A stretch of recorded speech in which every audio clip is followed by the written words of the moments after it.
All right, good morning, everybody. Can you see me? There you go. My name is Lana Harris. This is the First Alert Desk. Thank you so much for tuning in and watching this morning. Be sure to comment any questions, concerns, hellos, greetings. I can see the Facebook page for Atlanta News First. If you're watching on the Atlanta News First Facebook page and you want to shout out, I can shout. I can see your comment right there. I want to just make sure that you are caught up on the top stories that are happening today. Wide range of things going on this morning. We'll start off with some news that's actually pretty bad. It's awful, in fact, and it's a little bit confusing, so make sure you try to follow along. Developing this morning, police are investigating a deadly double shooting in southwest Atlanta. We can tell you a man is dead, a woman is hurt, and police say the suspect they are still looking for is only 15 years old. Okay, so the double shooting happened in southwest Atlanta on Seville Road, which is off of Camp Creek, happened last night. Now, the woman who was hurt is now at Grady Hospital getting treated for gunshot wounds. Police say the teen who's wanted is her son. Okay, now it's not clear if he is the one who shot her, but police did confirm he was the one who shot and killed a 25-year-old man that was involved in this incident. Now, police say yesterday afternoon it appears an argument between groups eventually led to this gunfire near the intersection of Tinsley Way and Seville Street. Neighbors tell Atlanta News First they heard at least 8 gunshots. Now, last night, police ended up staking out a house near the crime scene, armed with tactical gear, so you can imagine what that was like for the people who were in that area. But the home ended up being empty. We are working on getting a description of that suspect for you to look out for. Again, that suspect is still on the run. Police are looking for him as we speak. We will have an update on what we know on Atlanta News First at noon, so be sure to tune into that on Atlanta News First. Otherwise, the next story is one that you have heard and seen. It's the earthquakes in the Middle East. My God. Every time I see the video, new videos keep pouring in, and it is beyond belief. So we showed you a video, if you were watching yesterday, of a building crumbling. And look, again, imagine being on that street. Imagine watching that in front of you. This is probably somebody's neighborhood. You know, they know these buildings, they know these streets. This is where they live, and it's crumbling, all from an earthquake. You know, they didn't get a warning for this. They, you know, one day they were sleeping, and the next day their homes, their livelihoods were completely upended. So right now we can tell you that international aid is ramping up for Turkey and Syria. Again, this was a 7.8 earthquake, and powerful aftershocks happened afterwards. It hit the region early Monday morning. It was about 4 o'clock in the morning. So again, they were really probably sleeping when this happened. It is now being called the strongest earthquake to hit Syria and Turkey in more than 100 years. Now, when we first reported this yesterday, when it first happened, 600 people had been confirmed dead. And as the morning went on, 1,000 people had been confirmed dead. Later on, 1,300, then 1,900. This morning, 5,000 people have been confirmed dead. And the number is expected to keep growing. As you can see, people are still pouring through crumbled up concrete and buildings trying to find survivors. Incredible images keep pouring in. This morning, hundreds of survivors are still trapped under the wreckage. Some of them have even posted videos to social media begging for rescue. So crews there are trying. They're dealing with a lack of equipment, freezing conditions. It's making it really hard to recover people. The White House announced it is sending teams to help with search and rescue, about 160 workers and funding. We know firefighters, paramedics, doctors, and canines are going to link up with other teams. Japan, Spain, and India have also sent aid as well. So it's really nice seeing how the international community comes together to help with things like this. But I mean, it is just unbelievable, unbelievable what's happening over there. Again, in Turkey and Syria, over 5,000 people died after an earthquake and aftershocks. It just breaks your heart. All right, let's move a little closer to home, shall we? And good morning to you, Michael Baxter. Thanks so much for tuning in and watching. Let's talk about the State of the Union address. That is going to happen tonight. It starts at 9 o'clock. You can watch it right on AtlantaNewsFirst.com or on our Atlanta News First app. So make sure you download that. It is free. So the president has a lot of things to talk about. And let's be real here for a second. A lot of Americans aren't so happy with the economy right now. In fact, a new poll shows that the majority of Americans have a negative view of the economy. 61% of those polled believed it's in bad shape. So you're likely going to hear the president say, we're doing better than you think. Federal data shows inflation is easing, and we have a really strong labor market right now. The unemployment rate is actually the lowest it's been in more than 50 years at 3.4%. But the Biden administration has acknowledged there is more work to be done to bring down prices, to lower costs, really create some breathing room for families. They know you are feeling the pinch. We have all seen how disrespectful these egg prices are. You know, everything seems to be so expensive. So you can say the economy is fine, but what are we feeling, right? That is what the Biden administration wants to address. Now, the president is also expected to address police reform. He's going to rally support for Ukraine, potentially bring up an assault weapons ban. We know he's been talking about that pretty much from the beginning of his presidency. And the big elephant in the room, raising the debt limit. Okay, so while the president is planning to push for some compromise with Republicans on economic policies, the White House says he does not want to negotiate on raising the debt limit. He says it is Congress's constitutional obligation. But Republicans are holding firm. They want spending cuts before they approve raising the limit. Now, we can also tell you that former President Donald Trump is planning to release a video response right after President Biden finishes tonight's address. And Arkansas Governor Sarah Huckabee Sanders, who of course used to be Trump's press secretary, is going to deliver the official Republican response. So I am very curious to hear what that is going to be from Trump and Sarah's end. And again, you can watch that tonight on Atlanta News First starting at 9 o'clock. And then at 10 o'clock on Peachtree TV, we're going to have some experts for you breaking down what happened and going over all that. Okay, this one is probably my favorite story because it is so weird. Okay, this is AMC's new pricing tiers for seats. You know when you go to the movies and you pick your favorite seat, what if you found out it was more expensive now? That's kind of the vibe here, okay? Let's get to some video for you. I don't even know where it is. Yeah, I think I lost it. Oh, no, it didn't. There it is. Okay, here's the deal. If you want the best seat in the house the next time you go to the movies, AMC is going to introduce new ticket pricing options, okay? So it'll depend on where you sit.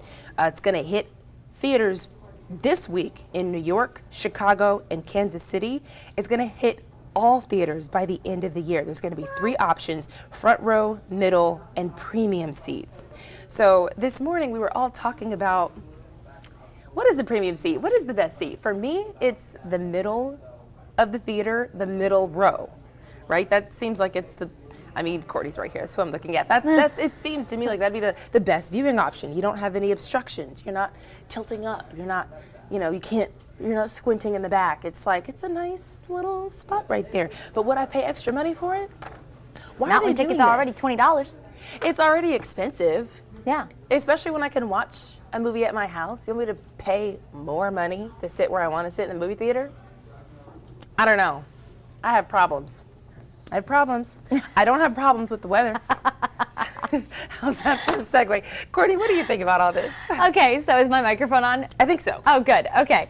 So I don't agree with it either because, like you said, who constitutes what's the best seat in the house? Yeah. Who is the expert seat picker? Exactly. That has to go over that. I don't know, because now, see, I'm a little different. I don't think the center, I was kind of with Brooks. So Brooks likes to sit on one of the ends. Yeah. Now, I'm not particular on which end, but I like to sit on the end also because if you have to get up to use the bathroom or something like that, you don't want to be crawling over people. You guys can't hold it for 2.5 hours. Listen, if I'm drinking one of those $20 extra large Diet Cokes, okay. And you're watching an Avengers movie that's 4 hours long. That's fair. That's fair. Anyway, we would love to hear what you guys have to think about it too. Let us know, because I'm sure this is going to be a really interesting topic. But personally, also, just on top of that, the movies are already so expensive. There have been so many good movies that have come out lately, but I don't even want to go see them because I'm just going to wait for it and I'll order takeout and get a whole setup at my own house for the same price it would cost me to go to the movie theater. So anyway, but I guess it's an experience. It's a nice little date night, I guess, if you're, feeling up for it. All right, let's talk about the weather. Lana said, we're not complaining about it. It's beautiful, but Enjoy it while you can, because we do have some changes on the way in the form of rain and then very, very cold air to follow. So we're going to talk about that. And also, if you were tuned in yesterday periodically, then you might know that it's also Severe Weather Awareness Week. Spring, everyone, is 41 days away. And so while we are technically kind of rounding out our secondary severe weather season that's in the winter, we, of course, have our greatest, I guess, quantity of severe weather in the springtime, and that's really going to be right around the corner. So that is why we do Severe Weather Awareness Week in the beginning of February, so that we can kind of just reiterate the importance of everything that comes along with severe weather season in the springtime. So today is all about severe thunderstorms and what's the difference between a watch and a warning, what constitutes a severe thunderstorm. So we're going to talk about that as well. So you'll want to stay tuned as we go through the forecast here. So here is a look at, there are my graphics. Outside, we have some cirrostratus clouds. There's your fancy weather word for the day. Good morning, Michael. And so essentially, cirrus clouds are really, really, really high up in the atmosphere where the planes fly. And they are so high up in the atmosphere, and the higher you go in the air, the colder it gets. So it's so cold up there that all of the clouds, cirrus clouds, are made up of ice crystals. Really, really cool. And they actually indicate a pattern change. And funny enough, we have a pattern change on the way. So there's your little science lesson for you. Right now, temperature is pretty chilly out there. We're generally in the upper 40s and low 50s, but pretty mild. We're at 51 in Atlanta, 53 in Monroe. It's funny how I call this mild. If you would have asked me 5 years ago if this was mild, I would have told you absolutely not, it's freezing. 48 in Carrollton, 47 in Rome, and in Locust Grove. So through the day today, expect a mix of sun and clouds. Mostly high clouds will build in. Again, you see these kinds of high clouds when we have a pattern change coming, and that pattern change is our cold front that will bring us colder air after a couple of very mild days. So as we head towards lunch hour, we'll be in the 60s. Get outside and enjoy it. Take your lunch and eat it outside today.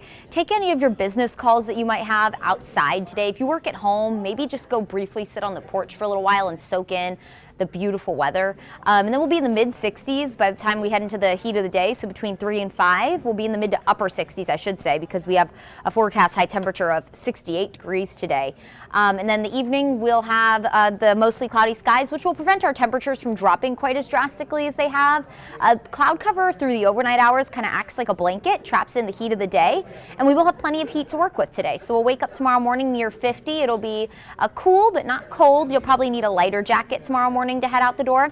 Tomorrow afternoon, we're in the low 70s. It's going to feel like a spring day. Baseball season also right around the corner, so just I feel the energy of baseball season brewing here in Georgia. A 20% chance for showers, so maybe a couple of light sprinkles around tomorrow, just some isolated passing showers. We do have a 70% coverage of rain on Thursday. That might actually go down. Our rain chance definitely looking a little more scattered than widespread, but we still have a first alert for that because it will impact your day. You're definitely going to need to bring the umbrella back out. So that change in weather is what gives us the first alert for Thursday. And then Friday, we could keep some rain around, especially south of Atlanta, south and east of Atlanta. So if you take 85, which kind of splits our viewing area in half diagonally, if you're south of that line, you'll have a better shot at rain on Friday. So let's take you through it. We'll have this very large weather system start to brew. At this point, Wednesday night, we will have, so tomorrow evening, the center of circulation will start to kind of become more, organized. That's the word. I wanted to say engaged, but that's probably not it. Organized over the Arkansas area. And then that cold front will bring the chance for storms and maybe even some severe weather to parts of the Gulf Coast. But for us, we're not expecting severe weather. I totally put the pause point in the wrong spot there, but rain will be more widespread in the morning. So expect potentially a rainy commute on Thursday. So the reason we've been so warm is because the jet stream, which kind of is the dividing line between warm and cold air in the atmosphere, has been well to our north. So that's been giving us this beautiful warm weather, trapping all the cold, personally where it belongs, to our north. But the thing is behind this front, the jet stream is going to take a deep dive back to the south and pull in all that cold Canadian air from the north. And so behind our front, here comes that cold air. You see it spilling into Texas, spilling into the deep south, and then here in Georgia ultimately as we head into the weekend. So enjoy the warmer air that we've had the next couple days, because that is very quickly going to change over the weekend. Now, when it comes to any kind of snow potential, we're going to be watching for maybe a few flurries. Isn't that crazy? We're talking about 70s tomorrow, and then maybe some flurries on Saturday. So welcome to Georgia, and we're all on the roller coaster together. Strap in and hold on, because this roller coaster is going to continue until we decide to settle into spring. So the European model really not hinting at any kind of accumulating snow. The GFS model, though, it's moving a lot slower with this system, so it thinks that there's still going to be a good bit of moisture around. This also kind of produces a secondary low, a secondary center of circulation. So this hints at more wraparound moisture, and also thinks that there's going to be enough moisture around when that cold air spills in, that maybe far north Georgia, places like Rabun County, Townsend Union County, parts of Fannin County, could potentially get some accumulating snow. But for Metro Atlanta, we're not expecting any kind of flurry activity. Here's a look at those temperatures. So when I'm talking about cold, obviously cold enough to produce the potential for flurries, we're going to be near 70 Wednesday, and then mid-60s Thursday when the rain moves in.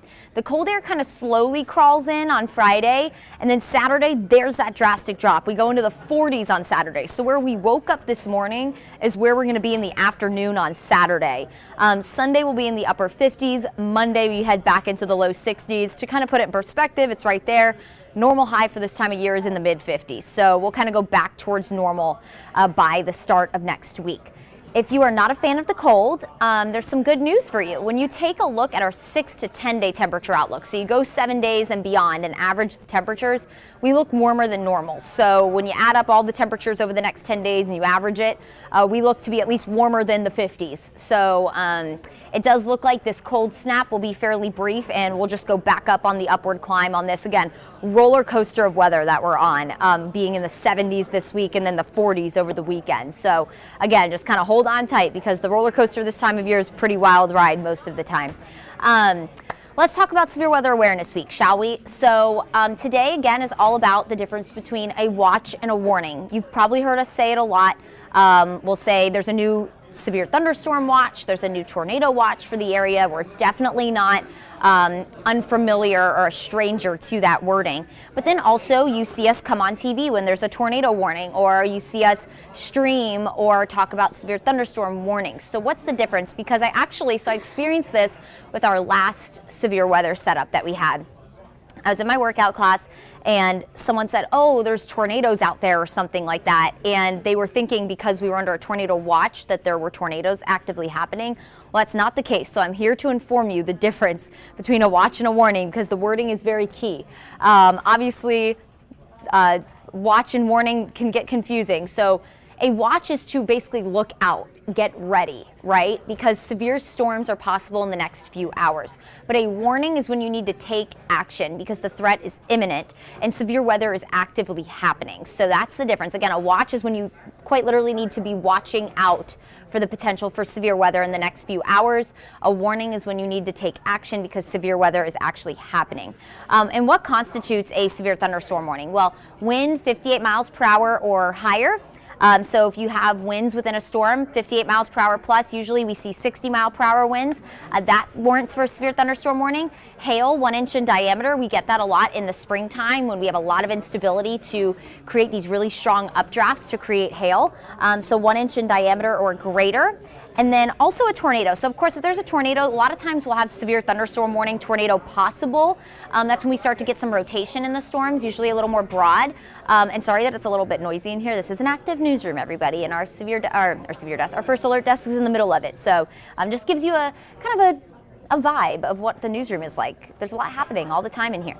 And then of course a tornado. So radar indicated or visual, if someone sees it and reports it, or if it's radar indicated, that's also will constitute a severe storm. So, and that would turn into a tornado warning, of course, which is a mode of severe weather. So that is what we're looking at when it comes to how we distinguish severe weather versus your typical general afternoon run-of-the-mill thunderstorm.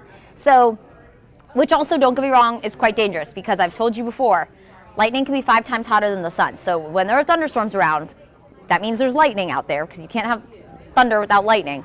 Or I should say, you can't have lightning without thunder. They both go together. So any kind of thunderstorm is dangerous, but of course a severe thunderstorm just kind of emphasizes that threat and enhances it. So today, nice day, upper 60s, partly to mostly cloudy. A lot of the clouds you'll see are those higher cirrus clouds, indicating that pattern change, which is on the way very quickly. Low 70s tomorrow with a small chance of showers. Rain does return Thursday. That is a first alert. You'll definitely need to grab the umbrella. Give yourself some extra time in the morning as you make your way out and about. Friday will keep a small chance for showers. Now this could change. The models definitely are not in agreement on how quickly this front moves out, so we're going to keep a 30% coverage for now, mainly southeast of 85, so mainly if you're south and east of Atlanta.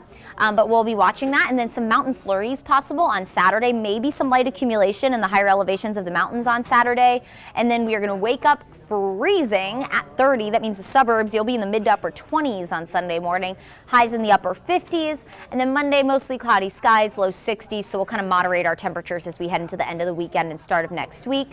The roller coaster continues. We're going to go from 70s Wednesday to 40s on Saturday, so buckle up. Everyone drink your vitamin C, although it is a myth that the weather does not make you sick. When it goes from cold to hot, it's not real. I know you probably think, and you were probably told your whole life, that it's like that's how it works. When the weather is crazy, you start getting sick. That's not the case, but still drink your vitamin C anyway, because I feel like that's a mind game that wins. So, stay healthy, everybody, with this roller coaster of weather. As always, if you have any questions about the forecast, feel free to reach out to me or any member of our First Alert weather team, and we will catch you guys here next time. Enjoy the beautiful day today.